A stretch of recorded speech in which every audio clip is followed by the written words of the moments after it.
Hello everyone, welcome back to the online classes of ambition study centre. हम पढ़ रहे थे हमारा चैप्टर नंबर 8 मेटलर्जी, जिसके प्रीवियस क्लास में हमने पढ़े थे about the extraction of metal according to their reactivity, less reactive metal, highly reactive metal and moderately reactive metals की हमने एक्सट्रैक्शन पढ़े थे by the process of electrolysis. उसमें भी इलेक्ट्रोलिसिस प्रोसेस में हमने रिडक्शन होते हुए देखा था मेटल्स का।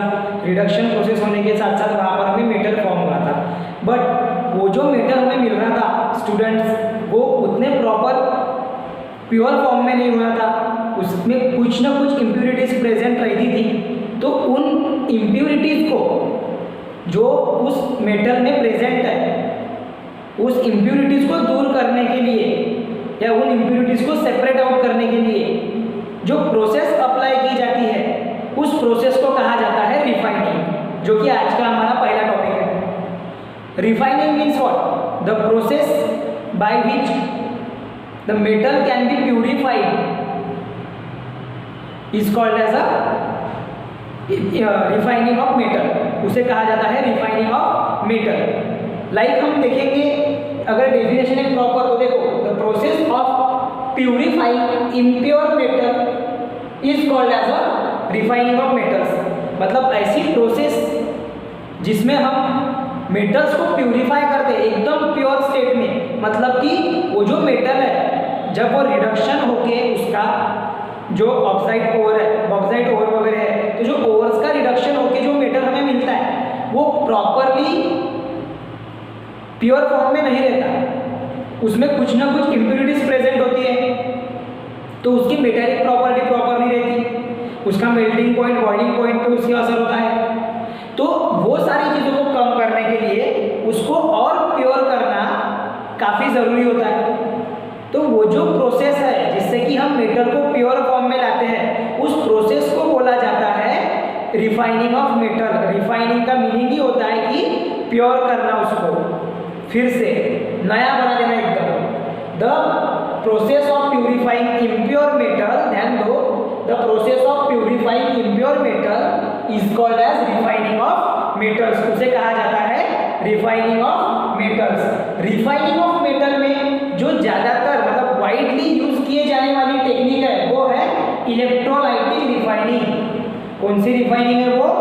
Electrolytic refining. इलेक्ट्रोलाइटिक रिफाइनिंग में जनरली होता ये है कि हम एक इलेक्ट्रिक करंट इलेक्ट्रोलाइट में से पास करके कैथोड और एनोड के रिएक्शंस वहाँ पर पड़ते हैं और उसको ऐसे समझते हैं कि जो मेटल का प्यूरिफिकेशन है वो कैसे होता है। Similar as to the extraction है, बट थोड़ा डिफरेंस है इसमें, ठीक है। जब हम आगे कंटिन्यू करेंगे तो वो पढ़ेंगे। आपके मैं टेक्स्ट बुक की बात में बता देता हूँ कि देखो वहाँ पर ये बोला गया है कि metals obtained by the various reduction processes describe above are not the pure, are not very pure. मतलब कि जो मेटल हमें रिडक्शन प्रोसेस से मिल रहा था by the extraction of metal में, वो उतना भी प्योर नहीं रहता। They contain some impurities. Impurities need to be separate to obtain the pure metal. Impurities को दूर करना काफ़ी ज़रूरी होता है अगर हमें प्योर मेटल चाहिए तो। सो इलेक्ट्रोलिसिस मेथड, जो कि मैंने ये भी आपको बता दिया, इलेक्ट्रोलाइटिक और electrolysis is the same thing. So electrolysis method is used to obtain the pure metal from impure metal. बस इतना ही आपके टेक्स्ट बुक में दिया हुआ है, लेकिन उसको और अच्छे से समझने के लिए मैंने आपको एक एग्जांपल के साथ में वो समझा रहा हूँ मैं, ठीक है। तो अभी पूरा फोकस आप शिफ्ट करोगे इधर में, ठीक है ना। देखो हमने तो बोल दिया कि इलेक्ट्रोलाइटिक रिफाइनिंग होता है, अब हम एग्जाम्पल लेंगे इलेक्ट्रोलाइटिक रिफाइनिंग ऑफ कॉपर। मतलब हम कॉपर को कैसे प्योर फॉर्म में ला सकते हैं, ठीक है। उसके लिए पहले हम समझते हैं डायग्राम को। हमें कुछ नहीं है, टैंक लेना है जिसमें हमें लेना है कॉपर सल्फेट का सॉल्यूशन एज अ इलेक्ट्रोलाइट। हमें क्या लेना है? कॉपर सल्फेट का सॉल्यूशन एज अ इलेक्ट्रोलाइट। एक टैंक लेंगे हम, उस टैंक में हमें क्या लेना है? कॉपर सल्फेट CuSO4 का सॉल्यूशन एज अ इलेक्ट्रोलाइट। वहां पर हमें डीप कर देना है एक एनोड और एक कैथोड। अब ये एनोड और कैथोड जो इलेक्ट्रोड है, मैंने बताया पिछले क्लासेस में, कैथोड और एनोड जो कि इलेक्ट्रोड है। तो देखो इसकी पोजीशनिंग कैसे की गई है यहाँ पर, जो लेफ्ट साइड में आपको दिख रहा है लाइक ये, अगर मैं बात करूंगा इसकी, तो ये जो आपको लेफ्ट साइड में दिख रहा है ये है एनोड जिसमें इम्प्योर कॉपर मेटल है। कौन सा कॉपर मेटल है? इम्प्योर कॉपर मेटल जिसमें इम्प्योरिटीज प्रेजेंट है। तो वो जो इम्प्योर कॉपर मेटल है वो किस पर है अभी फिलहाल में? एनोड पे। किस पे रहेगा वो? एनोड पे। और ये जो एनोड है ये ज्वाइन रहेगा, कनेक्ट रहेगा to the positive terminal of the battery. वो किसे ज्वाइन रहेगा? To the positive terminal of the battery. अब आपको पॉजिटिव टर्मिनल को क्यों अटैच रहता है वो आपको पता भी है, हमने पिछले क्लासेस में उसको समझे भी है कि एनोड जो है वो पॉजिटिव टर्मिनल को क्या रहता? कनेक्टेड रहता। उसके बाद में अब हमको left hand side right hand side में लेना है कैथोड को। किसे लेना है? कैथोड को। आप देखोगे तो एज कंपेयर टू एनोड जो कैथोड का जो रॉड है, जो प्योर ब्लॉक है कैथोड का, वो थोड़ा सा हाई साइज में छोटा है। स्टार्टिंग में हाई साइज में छोटा है। क्यों? क्योंकि ऊपर में इसके ऊपर में किसी भी प्रकार का कॉपर मेटल अभी तक के या फिर कोई भी सब्सटेंस अभी तक के डिपॉजिट नहीं हुआ है। हम अभी भी इलेक्ट्रोलिसिस की प्रोसेस शुरू करने के हैं। तो स्टार्टिंग में क्या होगा कि जो कैथोड का ब्लॉक रहेगा, ये कैथोड का ब्लॉक आपका थिन रहेगा। क्या रहेगा? थिन, थोड़ा सा पतला रहेगा एज कंपैरिजन टू एनोड। हम किसको कंपेयर करेंगे? हम एनोड को। तो कैथोड क्या रहेगा? स्मॉल रहेगा, थिन रहेगा। Pure copper as a cathode, मतलब इस पे होगा या पूरा प्योर कॉपर। कैसे होता है वो प्रोसेस में आएगा अपने, मैं पहले डायग्राम समझा दे रहा हूँ आपको, ठीक है। अब देखो हमने जो कैथोड का रे है उसको हमने ज्वाइन कर दिए to the negative terminal of the battery. Okay, तो ये बन गया हमारा कंप्लीट इलेक्ट्रोलाइटिक सॉल्यूशन के लिए इलेक्ट्रोलाइटिक apparatus। ओके, जहां पर ये जो मैंने ऐसे जो बनाया है यहाँ पर कुछ भी कचरे सामान, वो है आपकी इम्प्यूरिटीज जो कि इस कॉपर मेटल के जो कि एनोड पे प्रेजेंट है उस कॉपर मेटल में प्रेजेंट है, वो इम्प्यूरिटीज। तो वो बाद में जब रिफाइनिंग शुरू होती, मतलब जब हम इलेक्ट्रिक करंट पास करते हैं from positive terminal of the battery, जब हम इलेक्ट्रिक करंट पास करते हैं तो वो इलेक्ट्रिक करंट पास होता है इस एनोड में पास होता।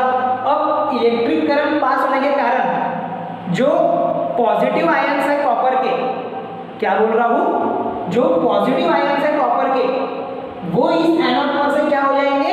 रिलीज हो जाएंगे। ये जो पॉजिटिव आयंस जो कॉपर के होंगे जो कि इम्प्योर है, उसमें से जो पॉजिटिव आयंस है कॉपर के वो क्या होंगे? रिलीज होंगे। तो ये देखो मैंने आपको जैसे दिखाया, ये जो सिंबल आपको दिख रहा है ये शो कर रहा है कि ये जो Cu2+ के जो आयंस है ये यहाँ से रिलीज हो रहा है, और ये जो आपको दूसरा सिंबल दिख रहा है Cu2+ का, ऐसे करते हुए मतलब ये यहाँ से निकल के कॉपर के पॉजिटिव आयंस जो कि प्योर फॉर्म के कॉपर के आयंस है वो पहले इस सॉल्यूशन में मिक्स हो जाएंगे CuSO4 के सॉल्यूशन में, और वहाँ से फिर उसकी इम्प्यूरिटी जो है, ध्यान दो क्या बोल रहा हूँ, यहाँ पर ये जो एनोड है इस पे है इम्प्योर कॉपर जिसमें इम्प्यूरिटीज भी है और कॉपर मेटल भी है। तो जो इम्प्यूरिटीज है वो एनोड के बॉटम में जमा हो जाती है, पूरे तरीके से कलेक्ट हो जाती है सिंक होके, और जो प्योर कॉपर है वो क्या होगा? सॉल्यूशन में डिसॉल्व होके वो किसके तरफ मूव करेगा? एनोड के ओर, सॉरी कैथोड की ओर। किसकी ओर मूव करेगा? कैथोड की ओर। अब वो कैथोड की तरफ ही क्यों जाता है? क्योंकि कैथोड पे कौन सा चार्ज है बोले हमने? नेगेटिव। और कॉपर पे कौन सा चार्ज है? पॉजिटिव। तो ये पॉजिटिव चार्ज नेगेटिव चार्ज की ओर अट्रैक्ट होके उसको गेन करेगा। समझ में आ रहा है? ये पॉजिटिव चार्ज नेगेटिव चार्ज की तरफ क्या हो जाएगा? अट्रैक्ट हो जाएगा। इस वजह से जो प्योर फॉर्म है कॉपर का वो हमें कैथोड के ब्लॉक पे मिलेगा। यहाँ पर एनोड पे पहले इम्प्योर फॉर्म में था, जब उसको हमने इलेक्ट्रोलिसिस करे मतलब इलेक्ट्रिक करंट पास करे तो जो कैथोड एनोड में जो कॉपर प्रेजेंट था वो चला जाएगा कैथोड में। कैथोड के ऊपर में वो पॉजिटिवली चार्ज कॉपर जाके वहाँ से वो इलेक्ट्रॉन क्या करेगा? गेन करेगा, और फिर वो बन जाएगा अपना नॉर्मल एक एलिमेंट, मतलब कि कॉपर, प्योर कॉपर, क्योंकि ये आयन है। Cu2+ क्या है? आयन है ना।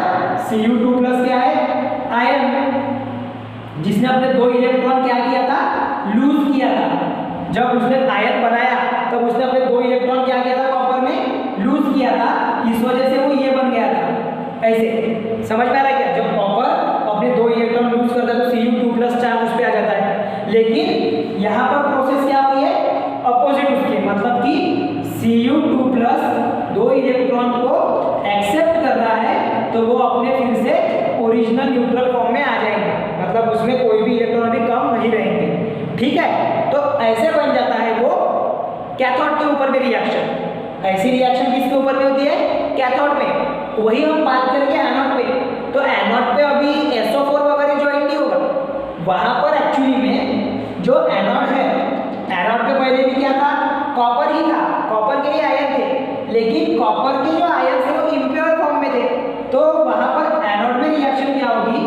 कॉपर में से 2 इलेक्ट्रॉन लूज होकर वो Cu2+ बन जाएगा, क्योंकि यही तो आयन वहां पर डिपॉजिट हो रहे हैं। किस पे? कैथोड पे।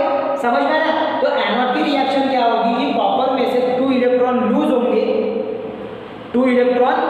होंगे और वो उस पे चार्ज आ जाएगा Cu2+, और फिर वही Cu2+ अपने कैथोड के 2 इलेक्ट्रॉन गेन करके, वही Cu2+ इलेक्ट्रॉन कैथोड के 2 इलेक्ट्रॉन गेन करके उसके ऊपर में डिपॉजिट हो जाता है, और इस प्रकार से हमें मिलता है purest form of copper metal. इस प्रकार से हमें क्या मिलेगा? Purest form of copper metal. समझ में आ रहा है? तो ये थी आपकी पूरी प्रोसेस। जब ये कब हुआ पॉसिबल? जब हमने इलेक्ट्रिक करंट वहां पर सप्लाई करे, अपने आप को होगा नहीं है, डिसॉल्व होने के बाद में ध्यान में रखना, मूवमेंट नहीं होगी उनकी। ठीक है, तो यही सब मैंने यहाँ पर लिख कर दिया, वो भी मैं क्लियर करता हूँ आपको। मैं समझता हूँ कि आपको ये अभी पूरा समझ गया होगा। ठीक है, अभी हम आते हैं अपने पॉइंट्स की ओर कि किस प्रकार से है। आपको देखो एग्जाम में अगर सिर्फ रिफाइनिंग क्या होती है ये पूछे तो आपने बस उतना ही लिखना है, डेफिनेशन और कौन से प्रोसेस से होता है। अगर इनकेस एग्जाम्पल आया कि explain the refining of metal with example, तो फिर आपको बताना पड़ेगा, या फिर जनरली आपके सिलेबस में नहीं है तो पूछेंगे नहीं, बट स्टिल अपने को पता होना चाहिए, इसलिए मैं आपको बता दे रहा हूँ। और तुमको समझने के लिए रिफाइनिंग एक्चुअली मीन्स व्हाट, उसके लिए मैंने ये आपको क्लियर करने का सोचा। ठीक है, देखो अभी इलेक्ट्रोलाइटिक रिफाइनिंग ऑफ कॉपर क्या बोल रहा है? Acidified CuSO4 solution, copper sulphate जो है acidified CuSO4 solution taken as a electrolyte, उसको हम क्या ले रहे हैं? एज ए इलेक्ट्रोलाइट टेक कर रहे हैं वहां पर उस टैंक में। The thick block of impure copper metal is made anode. ये जो थिक ब्लॉक है इम्प्योर कॉपर मेटल का, ये क्या होता है? एज अ एनोड तैयार होना जाता है इसको। And thin strip of pure copper metal and is made cathode. और इसके कंपैरिजन में ये क्या है? थोड़ा सा थीन का मीनिंग होता है पतला सा, ठीक है ना? हाँ, फिर ऑन पासिंग द करंट, अभी बैटरी हमने कनेक्ट कर दिए दोनों इलेक्ट्रोड को, तो जो पॉजिटिव टर्मिनल से करंट पास होगा, on passing the current the impure copper metal from anode is dissolve in CuSO4 solution. जो इम्प्योर कॉपर मेटल है उसका जो एनोड से, उसमें वो क्या हो जाएगा? पूरे तरीके से डिसॉल्व हो जाएगा कॉपर सॉल्यूशन में, CuSO4 सॉल्यूशन में, कॉपर सल्फेट सॉल्यूशन में। एंड उसमें से अब ये डिसॉल्व हो गया तो यहाँ से निकलेगा 2 Cu2+ आयन। तो वो जो आयन है Cu2+ वो कैथोड के ऊपर में जो नेगेटिव इलेक्ट्रॉन्स प्रेजेंट है, कैथोड के ऊपर में जो नेगेटिव इलेक्ट्रॉन प्रेजेंट है उसके साथ में वो कंबाइन होके वहां पर डिपॉजिट हो जाएगा। And pure copper metal from copper sulphate solution deposits on cathode like that. यहाँ से निकला और यहाँ तो क्या हो गया? डिपॉजिट हो गया। The impurities are collect below the anode as anode mud. ये जो इम्प्यूरिटीज है ये बिलो द एनोड क्या हो जाएगा? एनोड का जो ब्लॉक है उसके नीचे वो कलेक्ट हो जाएगी एज अ एनोड मड। मतलब ये इम्प्यूरिटीज को हम दूसरा नाम क्या बोल सकते हैं? Anode mud. समझ में आ रहा है? हाँ। अब रिएक्शन ऑफ इलेक्ट्रॉन कैसे होती है? मैंने देखा जाए तो वैसे पहले कैथोड की रिएक्शन लिखी है। समझ में आ रहा है क्या? मैंने यहाँ पर जानबूझ के कैथोड की रिएक्शन पहले लिखी है, लेकिन पहले अगर हम बात करेंगे एनोड की, तो देखो एनोड में क्या होता है कि ये जो Cu है कॉपर, वो अपने 2 इलेक्ट्रॉन लूज करके Cu2+ आयन बनाता है। Cu2+ आयन जो है फिर वो एनोड में से निकल के 2 इलेक्ट्रॉन गेन करता है किसके? कैथोड के, और वो बन जाता है फिर कॉपर एटम। वो वो क्या बन जाता है, कॉपर एटम। इस प्रकार से उनमें रिएक्शंस होती है। यहाँ पर होता है रिडक्शन,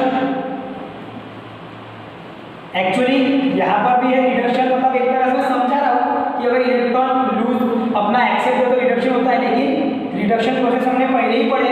और सेकंड यहाँ पर होता है ऑक्सीडेशन, क्योंकि यहाँ पर इलेक्ट्रॉन लूज हो रहा है। ये माइनस का साइन मैंने उसीलिए लिखा है कि कॉपर एटम में से ऑक्सीडेशन हो रहा है, मतलब 2 इलेक्ट्रॉन्स वहाँ पर लूज हो रहे हैं। ठीक है, तो ये था अपना रिफाइनिंग ऑफ मेटल्स, जिनमें हमने एग्जाम्पल लिए थे रिफाइनिंग ऑफ कॉपर का। देखो आपको आपके एग्जाम के अकॉर्डिंग आपको डेफिनेशन तो प्रॉपरली करना ही है, उसमें कौन सी प्रोसेस इन्वॉल्व होती है वो भी करना है, यूज किए जाने वाली मेथड, एग्जाम्पल को भी ध्यान रखो। ठीक है, चलो इतने पार्ट का स्क्रीनशॉट लो, ये आपके टेक्स्ट बुक में नहीं है, पूरा स्क्रीनशॉट लो। उसके बाद में हम आते हैं कोरोजन ऑफ मेटल्स के ऊपर में, जो कि हमने इसका कुछ पार्ट कोरोजन कैसे होता वो 3rd लेसन में पढ़ी थी।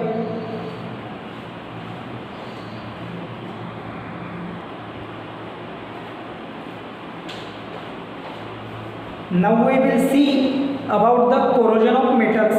अभी हम ये पूरे आए लेसन में अब पूरा मेटल्स के बारे में पढ़ रहे हैं, जहाँ पर हमने पढ़े उनकी प्रॉपर्टीज, उनकी रिएक्शंस, कैसे उनको एक्सट्रैक्ट किया जाता, अब वो किस तरीके से खराब भी हो सकते, इसके बारे में भी थोड़ा जान लेते हैं। तो देखो सबसे पहले उस कोरोजन इस टॉपिक को शुरुआत करने से पहले कैन यू रिकॉल के 2 क्वेश्चंस आपको दिए हुए हैं। दिस फर्स्ट है कि what is meant by corrosion, and second one is have you seen the following thing, मतलब कि आपके टेक्स्ट बुक में नीचे में दिया हुआ है old iron bars of building, copper vessels not clean for a long time, silver ornament or idols exposed to air for a long time, and old abandoned vehicles fit to be thrown away। तो ये जो 2-3 चीज़ें मैंने अभी यहाँ पर नाम लिया जो कि आपके टेक्स्ट बुक में दिया हुआ है, इनको अभी कभी आपने देखे हैं क्या कोरोजन होते हुए? ठीक है, सबसे पहले हम पढ़ लेंगे कि कोरोजन की डेफिनेशन क्या होती है। ठीक है, पिछले क्लासेस में भी हमने पढ़े थे कोरोजन मीन्स व्हाट, कि अगर कोई मेटल या कोई सब्सटेंस क्या हो रहा है, डिग्रेड हो रहा है। डिग्रेड होने का मीनिंग सड़ते जाना, वो ब्रेक होते जाना, उसका जो मास या फिर वॉल्यूम जो भी है वो खराब होते जाना, उसके ऊपर में एक ऐसी लेयर छा जाना जिससे कि वो अपनी प्रॉपर्टीज को खो दे, उसे कहा जाता है कोरोजन। समझ में आ रहा? Because of the air, moisture, इसके कांटेक्ट में आने की वजह से। अब कोई मेटल अगर उसके कांटेक्ट में आ गया तो वो क्या होते जाएगा, धीरे धीरे करके एक स्लो प्रोसेस उसके साथ में होते जाएंगी और वो खराब होते जाएगा। लाइक उसका चमक जो है, लस्टर जो है वो निकल जाएगा, या फिर हो सकता है कि वो पूरे तरीके से ऐसा ब्रेक होते जाए, मतलब वो पूरा खराब होते जाए, वैनिश आउट होते जाए, वो है ना। तो ऐसा वो क्या होता है उसमें कि जो लेयर है वो उसमें कवर दे देता है, आउटर कवरिंग दे देता है, रस्टिंग की बोलो या अदर करोडेबल मेटल्स की, और वो उसको क्या कर देता है, खराब करता है, उसकी जो ओरिजिनल प्रॉपर्टीज है उसको गायब कर देता है। तो अभी हम देखते हैं एक्चुअल डेफिनेशन ऑफ कोरोजन। देखो, the process of slow degradation of metals due to the attack of atmospheric gases like oxygen, like carbon dioxide, ठीक है, मॉइस्चर की वजह से होता है। वो मॉइस्चर ये वर्ड आपने सुने हैं, वाटर वेपर्स जब एटमॉस्फेयर में, एयर में मिक्स हो जाते हैं तो वहाँ पर वो तैयार करते हैं मॉइस्चर। एसिड, इनके वजह से वो सरफेस पे, मेटल के सरफेस पे अलग एक लेयर बन जाती है, या फिर वो मेटल खराब होने लगता है, उसको कहा जाता है कोरोजन। ठीक है, उसके बाद में अभी आपका सेकंड क्वेश्चन देखते हैं। Have you seen the following thing, like आपको बोला है old iron bars of building, जो बड़े बड़े पुरानी बिल्डिंग है उसके पुराने जो आयरन के जो अगर तुम देखोगे बार वगैरह, तो वहां पर हमें देखने मिलेगा कि उनके ऊपर में ब्राउन कोटिंग छा जाती है, ब्राउन कलर की उनकी लेयर छा जाती है, वो होता है वहां पर उसका रस्टिंग। अगर हम बात करते हैं कॉपर वेसल्स की, तो उसके ऊपर में आ जाता है ग्रीनिश लेयर, ग्रीन कलर की लेयर उसके ऊपर में आ जाती है। उसके बाद में अगर हम बात करते हैं सिल्वर ऑर्नामेंट की, तो सिल्वर ऑर्नामेंट की अगर हम बात करें तो उसका जो कलर हो जाता है वो बनता है ब्लैकिश कुछ समय बाद में। और जो आप खराब हुए वाले व्हीकल्स है वो अगर आप कुछ समय के लिए एक जगह पर फेंक देते हो तो कुछ दिनों बाद वहाँ पर जाकर देखो तो उनका जो चमक है, उनका जो कलर है वो पूरा है ना। खराब हुई वाली व्हीकल अगर आपके घर पे अगर पड़ी ऐसे मतलब टीन टप्पर जैसे इसमें पड़ी साइकिल होंगी, उसको देख लेना, वो कैसे पूरी खराब हो जाती है, उसका लश्चर चला जाएगा, काम की नहीं रहेंगी वो, तो वो होती है करोजन। उसमें क्या होता है, कोरोजन। उसमें क्या होता है, कोरोजन एक्चुअली। ठीक है, अब आपको पूछा गया वहाँ पर थिंक अबाउट इट, सोचो उसके बारे में कि क्यों ऐसा होता है। उसी का एक्सप्लेनेशन फिर आगे भी दिया हुआ है, लेकिन चलो ठीक है अपन पहले उसको अटेम्प्ट कर लेते हैं। देखो क्या बोल रहा है, why do the silver article turn blackish while the copper vessel turn greenish on keeping in air for a long time। जब हम कॉपर वेसल और सिल्वर आर्टिकल को बहुत लंबे समय तक के एयर के कांटेक्ट में रखते हैं तो आयरन जो कॉपर वेसल है वो ग्रीनी क्यों बनती है, ग्रीन लेयर ही क्यों आती है उस पर, और सिल्वर इस पर ब्लैक लेयर ही क्यों आती है। देखते हैं, because of the copper carbonate CuCO3 वहाँ पर प्रेजेंट होने के कारण वो जो कॉपर कार्बोनेट की ग्रीन लेयर है वो ग्रीन लेयर उस कॉपर वेसल में आ जाती है, और because of the silver sulphide AgS जो है सिल्वर सल्फाइड Ag2/S, तो Ag2S के वजह से सिल्वर सल्फाइड की वजह से जो सिल्वर आर्टिकल है वो कैसे बन जाते हैं, ब्लैकिश। कैसे बन जाते हैं, ब्लैकिश। ये था आपका फर्स्ट। देन सेकंड क्वेश्चन क्या बोल रहा है वहां पर, Why do the pure gold and platinum always glitter, मतलब कि प्योर गोल्ड एकदम प्योर 24 कैरेट का और प्लैटिनम ये हमेशा क्यों चमकते रहते हैं, क्यों इनकी चमक नहीं जाती, क्योंकि ये लेस रिएक्टिव रहते। पहली बात तो वो नेचर में ही लेस रिएक्टिव रहते, और लेस रिएक्टिव होने के कारण उन पे कोई भी असर नहीं होता एयर या फिर मॉइस्चर का, एयर या फिर मॉइस्चर का उस पर कोई भी असर नहीं होता, इसीलिए they do not react with air and moisture. जो आपके गोल्ड और प्योर प्लैटिनम है वो एयर और मॉइस्चर के साथ में रिएक्ट नहीं करते, और उसके साथ में अगर रिएक्शन नहीं हो रही है तो उनका जो कलर है वो हमेशा बना रहेगा और वो हमेशा ग्लिटर करते रहेंगे। क्योंकि ये जो आप अभी कोरोजन का प्रोसेस पढ़ते उसमें डेफिनेशन ही आपको बोल रहा है कि because of the atmospheric gases, moisture and acid, इनका अटैक होने के कारण ही तो वो वहाँ पर पूरा का पूरा अपनी प्रॉपर्टीज चेंज कर पा रहे हैं, उनके ऊपर पे कोई लेयर बन पा रही है ना। तो उनके साथ में अगर कोई संबंध ही नहीं है इनका तो उसमें कोई चांस ही नहीं है कि वो वहाँ पर खराब हो जाए करके। ओके, तो इसे बोला जाता है कोरोजन। अब देखते हैं हम एक एक करके कोरोजन ऑफ आयरन, जिसको हम रस्टिंग भी कहते हैं, देखे हमने थर्ड लेसन में। फिर मैं देखेंगे कॉपर वेसल क्यों होते हैं, because of carbonate, copper carbonate की वजह से होता है वो। देखते आगे चलते। चल फिर क्या बोला पहले, रस्टिंग ऑफ आयरन। अभी देखो यहाँ पर आपको उतना डीप में बताया भी नहीं गया, और हमें कैसा था एक प्रॉपर सेंट्रल आइडिया लेना है उसके बारे में, तो हमें इस पर से मिल जाती है, बिकॉज कि आपको कोरोजन क्या होता है ये प्रॉपरली समझ में आ चुका है, तो वो कोरोजन को अभी मतलब एक्सप्लेन करने की जरूरत नहीं समझ रहा मैं आपको। थर्ड लेसन में कोरोजन क्या होता है वो प्रॉपरली क्लियर हो ही गया है ना। एनोड रिएक्शन, कैथोड रिएक्शन, कैसे ऑक्सीडेशन और रिडक्शन होता है ऑक्सीजन का और एल्यूमिनियम का, वो भी आपने देखे हो। ठीक है, तो चलो देखते हैं अभी क्या होता है। Iron react with moist air and deposit of reddish substance Fe2O3.XH2O is form on it. जब आयरन रिएक्ट होता है किसके साथ में मॉइस्ट एयर और डिपॉजिट ऑफ मॉइस्ट एयर के साथ में। हाँ सॉरी, एक चीज मैंने क्या बोला इसके पहले कि एल्यूमिनियम बोल दिया था वहां पर, Al2O3 जो बोला एल्यूमिनियम, वो एल्यूमिनियम के लिए होगा, आयरन के लिए Fe2O3 आएगा। ठीक है, जो ऑक्साइड रहेगा वो Fe2 का रहेगा। ठीक है ना।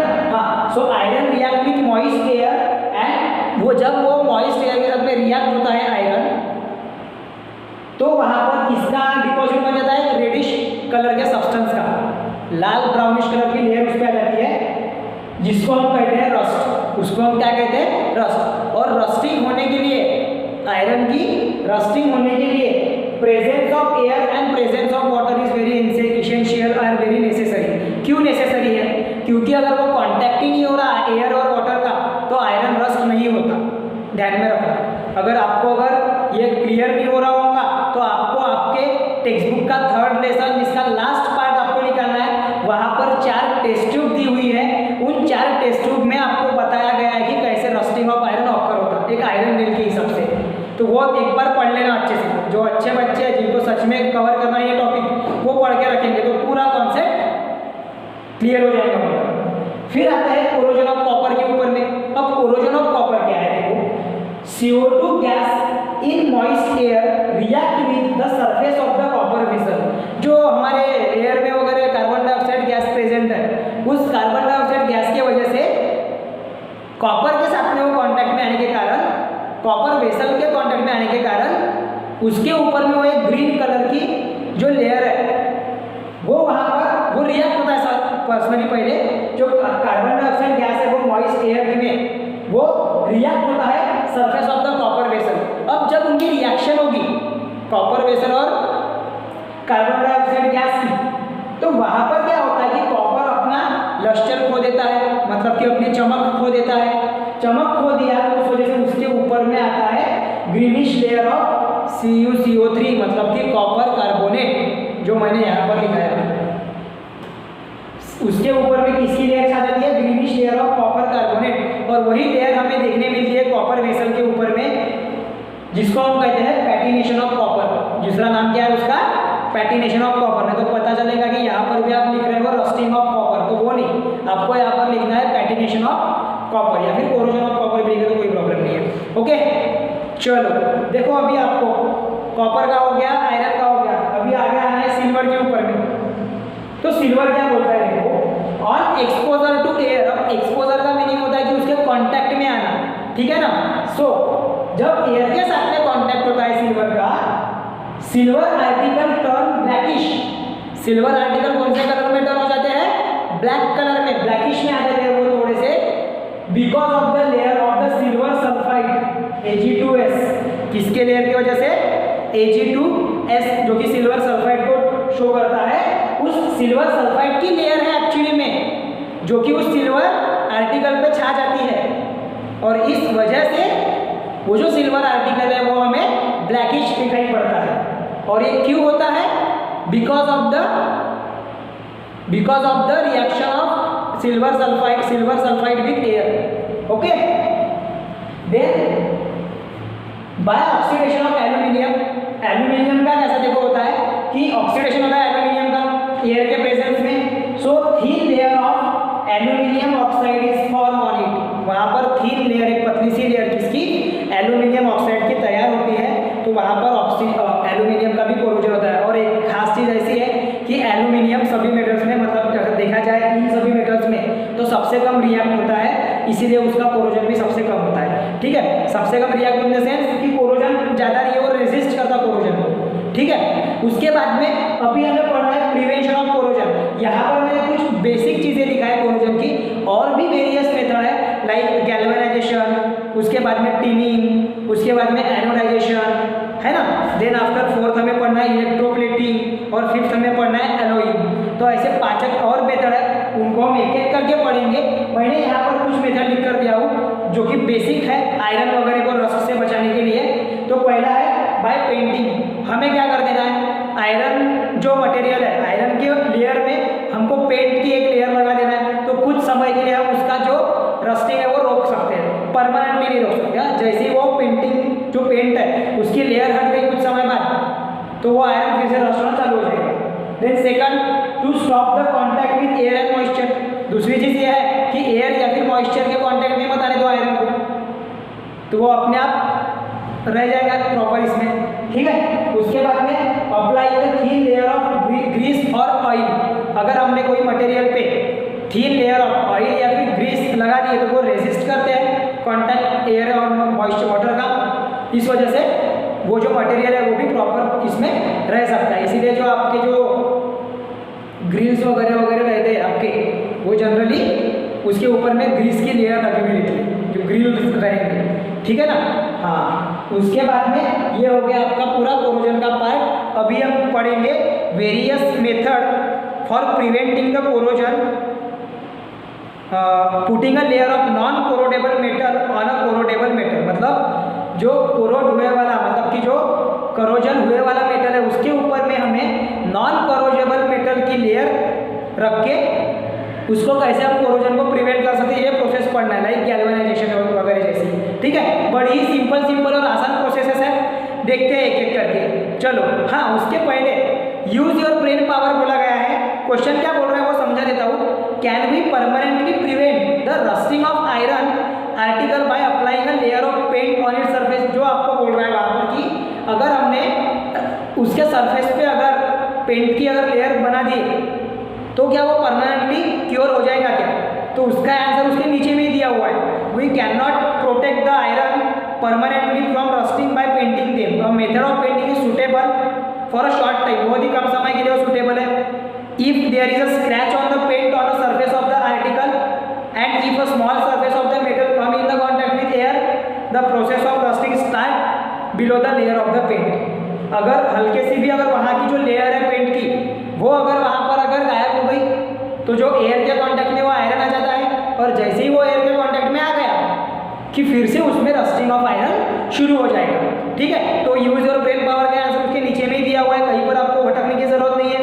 उसके बाद में why do the new iron sheet appear shiny.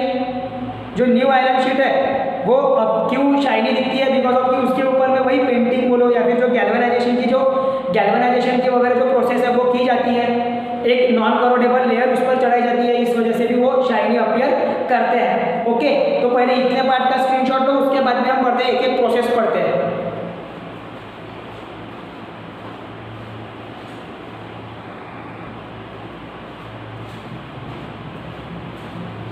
अब देखते हैं कुछ और methods to prevent the corrosion of metals.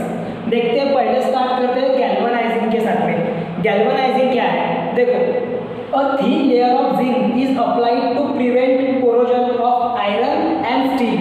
मतलब आयरन और स्टील का कोरोजन रोकने के लिए हम क्या करते हैं कि उनके ऊपर में एक thin layer of zinc apply कर देते हैं। मतलब जिंक की कोटिंग उसके ऊपर में क्या कर देना, अप्लाई कर देना, ताकि आयरन और स्टील क्या ना हो, कोरोड ना हो जाए। ठीक है, सो अगर वो जो अगर हमको अगर देखना है कि वो किस प्रकार से होता है जिंक के ऊपर में जो आयरन की लेयर, तो आपने देखना है जो पिन्स आती है, जो जनरली आप यूज करते हो पिन्स, उसके ऊपर में रहता है जो शाइन करते हैं। उसके बाद में नया वाला अगर आप आयरन नेल देखोगे तो उसके ऊपर में भी जिंक की ही कोटिंग होती है, ताकि वो क्या ना हो, कोरोड ना हो, वो रस्ट ना हो। ठीक है, तो वो वहाँ पर उस प्रोसेस को क्या कहा जाता है, गैल्वेनाइजिंग प्रोसेस। क्या कहा जाता है उस प्रोसेस को? गैल्वेनाइजेशन। मतलब क्या करना, कोई मेटल पे लाइक आयरन और स्टील, उसके ऊपर में जिंक की लेयर बिछा देना, उसको कहा जाता है galvanisation. In this method corrosion of zinc occurs first because zinc is more electropositive than iron. अब ये क्या बोल रहा है, देखो, कोरोजन जो है वो पहले किस पे अटैक करेगा? फिर इस मेथड में जिंक के ऊपर में, और जिंक पहले कोरोड होगा, मतलब रस्ट हो जाएगा। क्यों? क्योंकि वो मोर इलेक्ट्रोपॉजिटिव है। अब एक बीच में इलेक्ट्रोपॉजिटिव होने का क्या मीनिंग है? देखो, इलेक्ट्रोपॉजिटिव एलिमेंट कौन से रहते हैं? जो अपने इलेक्ट्रॉन्स डोनेट करते हैं, लूज करते हैं। और जब इलेक्ट्रॉन लूज होते हैं मतलब कि वहाँ पर उनका क्या होता है, ऑक्सीडेशन होता है। क्या होता है? ऑक्सीडेशन होता है। और जिंक क्या है? इलेक्ट्रोपॉजिटिव, मतलब कि वो अपने इलेक्ट्रॉन लूज कर रहा। इलेक्ट्रॉन लूज करने के कारण उसके ऊपर में हो रही है ऑक्सीडेशन रिएक्शन। ऑक्सीडेशन रिएक्शन होने के कारण वो पहले कोरोड होता। समझ में आ रहा है? हाँ। और if zinc layer goes away, अगर जिंक की लेयर अगर वहाँ से निकल गई तो उसके बाद में फिर से आयरन रस्ट होना शुरू हो जाएगा। मतलब आयरन के ऊपर में फिर से एयर या फिर मॉइस्चर का इफेक्ट दिखना शुरू हो जाएगा। ठीक है, तो ये आपकी प्रोसेस थी गैल्वेनाइजेशन की। ठीक है, जहाँ पर मैं समझता हूँ कि आपको इलेक्ट्रोपॉजिटिव है ये शब्द क्यों वहाँ पर यूज किया गया वो आपको समझ में आ गया होगा। उसके बाद में अभी सेकंड मेथड पर हम आते हैं, जो कि टीनिंग। अब ये जो टीनिंग ये मेथड है, इसमें एक वर्ड ही छुपा हुआ है, टीन। तो ये टीन जो होता है, टीन मतलब कि इसका SN ये जो एलिमेंट फॉर्मूला है उसका स्ट्रक्चर, अपना जो फॉर्मूला एलिमेंट का वो है टीन का। देखो उसका क्या मीनिंग होता है टीनिंग का? और layer of the molten tin, molten का मीनिंग होता है मेल्टेड, जो मेल्ट हुआ, मेल्ट हुए वाला, गला हुआ। ठीक है, the layer of molten tin deposited on metal. Tinning के प्रोसेस में क्या किया जाता है कि जो मेटल है आपका, जिसको आपको रोकना है कोरोजन से, तो उसके लिए उस मेटल के ऊपर में टीन की, मेल्टेड टीन की लेयर बिछाई जाती है। तो वो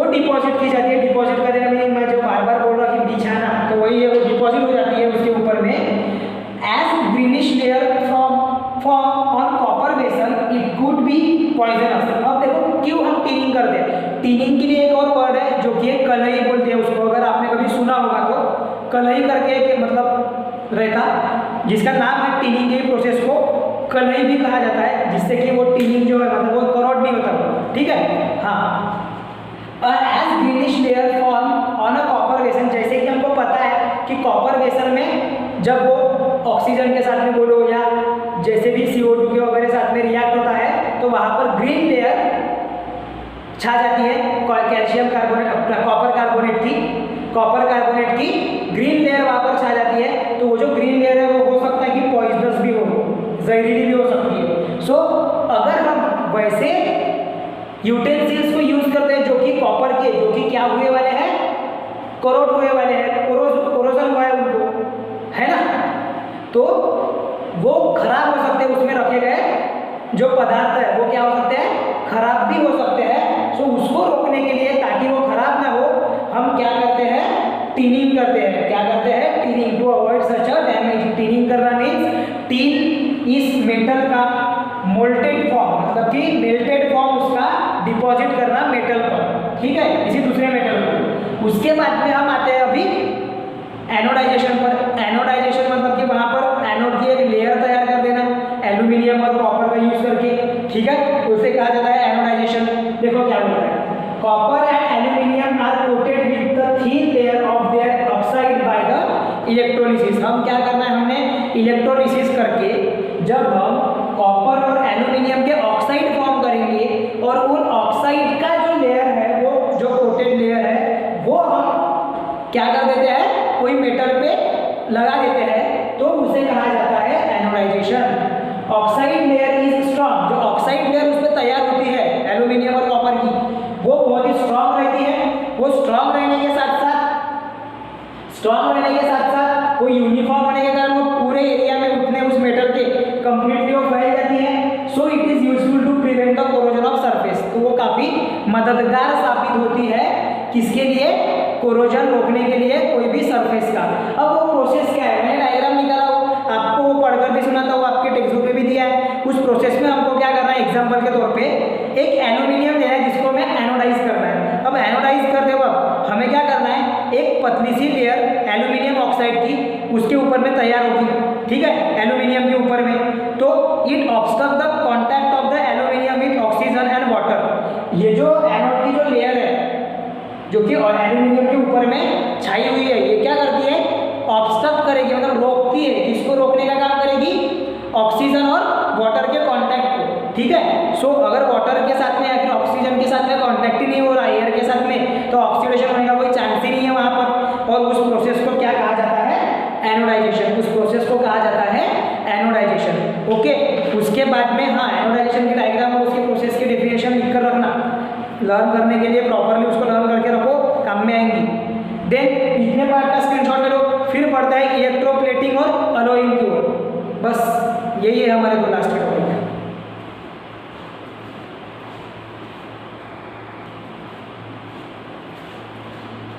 तो अभी आगे बढ़ते हैं हम, हमारा फोर्थ जो मेथड है कोरोजन को रोकने की, वो की है इलेक्ट्रोप्लेटिंग मेथड। क्या बोल रहा है, इलेक्ट्रोप्लेटिंग, इलेक्ट्रो ये वर्ड आया, मतलब कि यहाँ पर इलेक्ट्रिसिटी और फिर से आने वाली है।